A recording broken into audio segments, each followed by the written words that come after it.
Okay, anybody who wants to know how to make homemade laundry soap? I'm making 10 gallons with ZOTE, white, pink. This is the cheese grater I used. Just kidding. This is the one I used. I already have the borax, baking soda, distilled vinegar, and Dawn dish soap in the bucket. I heated up some water on the stove, not boiling, but then I add it to the bucket, and then you stir it so it dissolves the grains in the bottom of the borax and baking soda and stuff, and it mixes well. And on the stove I have 2 saucepans heating up. One's going to be for the white, one's going to be for the pink. It does take a few to dissolve it, but it's worth it. You want it on medium to medium low, where it's melts it but doesn't burn it and boil. And when you're adding the shredded laundry soap, put a little bit at a time. That way it does not cause too much of a clumping, but the big shreds are going to clump. But the smaller ones, which takes a little longer to shred, is easier to dissolve.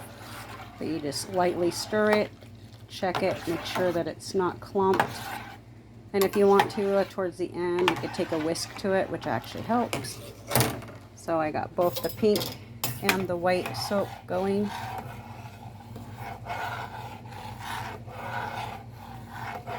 Of course, each stove's going to be different. And then you're going to have soaps sticks to the bottom or the back.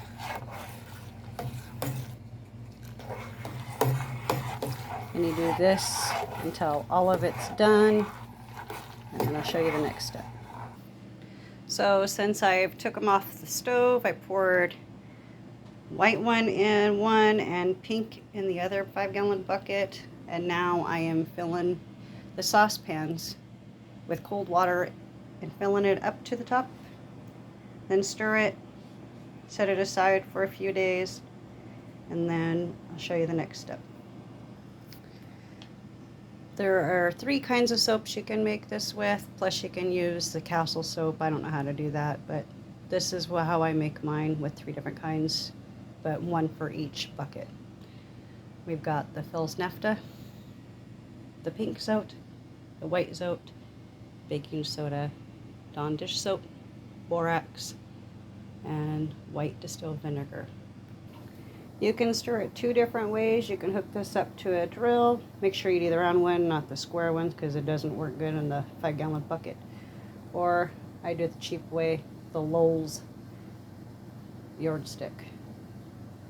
Thank you for watching, and I will put the recipe down below, because I am all new to this new upload. I haven't uploaded for 13 years, so the new upload for YouTube is a little different for me. But till then, have a nice day. Bye.